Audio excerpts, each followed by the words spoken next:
क्या आपने कभी सोचा है कि जापान के बच्चे एक दिन में 100 से भी ज्यादा कांजी कैरेक्टर्स याद कर लेते हैं, जबकि हम कभी-कभी एक फॉर्मूला याद करने में कई दिन लगा देते हैं। आज की इस वीडियो में मैं आपको जापानी छात्रों के 5 ऐसे मेमोरी सीक्रेट्स बताऊंगा, जिनकी मदद से वे जानकारी को सिर्फ रटते नहीं, बल्कि अपने दिमाग में हमेशा के लिए लॉक कर लेते हैं। सबसे पहले कमेंट करके बताइए, आप विजुअल लर्नर हैं या आपको चीजें इमोशंस और लॉजिक के साथ ज्यादा याद रहती हैं।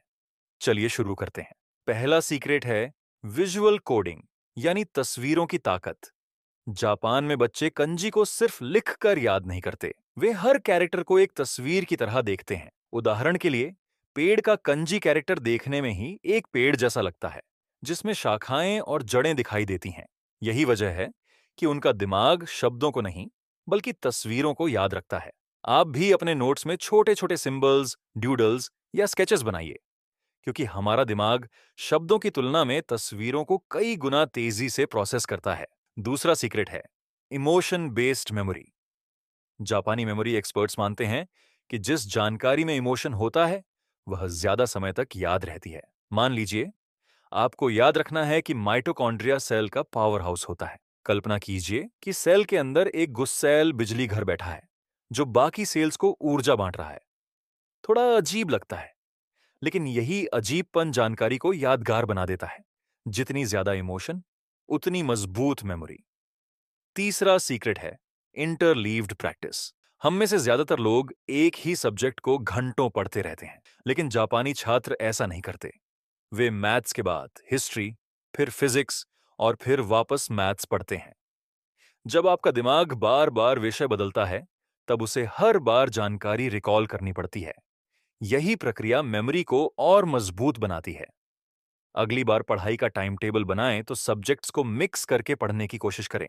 अब तक आपने 3 जबरदस्त जापानी मेमोरी सिस्टम्स जान लिए हैं, लेकिन असली गेम अब भी बाकी है।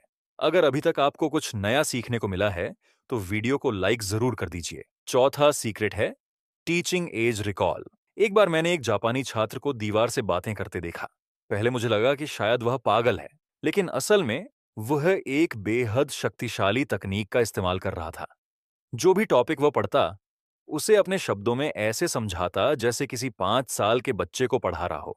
जब आप किसी चीज को समझाते हैं, तब आपको अपनी कमियां और कमजोरियां खुद दिखाई देने लगती हैं। आज से आप भी यह ट्रिक अपनाइए। सुबह जो पढ़ें, शाम को उसे अपनी आवाज में रिकॉर्ड करके खुद को समझाइए। और अब आखिरी सीक्रेट, व्हाइट स्पेस पावर।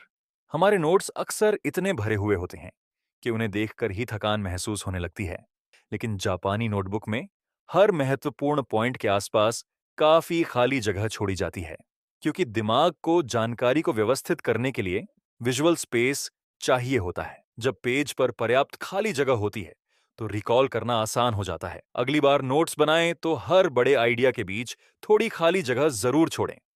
तो ये थे जापानी छात्रों के 5 memory secrets: visual coding, emotional mnemonics, interleaved practice, teaching as recall और व्हाइट स्पेस लर्निंग। याद रखिए, पढ़ाई सिर्फ रटने का नाम नहीं है, सही तरीके से सीखना भी एक कला है, और जो इस कला को सीख जाता है, उसके लिए याद रखना मुश्किल नहीं रहता।